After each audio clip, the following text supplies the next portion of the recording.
نن د پاکستان لخوا په زور نیول شوي کشمیر کې د اوسني نظام خلاف مظاهرې شوې دي او دوی د اسلامي امارت بیرغونه پورته کړي او د پاکستان په پوستو یې حملې کړي.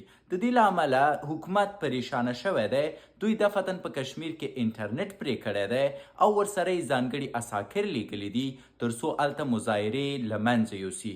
خو ویل کېږي چې خلک مسلح دي او په شدت د حکومت په وړاندې جګړې کوي. څېړونکي وایي چې په افغانستان کې د انټرنیټ قطع کېدل کیدای شي د دې د خاطره وي چې د افغانستان مجاهدین کشمیر ته ځان ونه رسوي. ځینې نور بیا وایي چې نه، هلته ټرمپ بنیامین نتنیاهو سره د غزې په سر معامله کړې.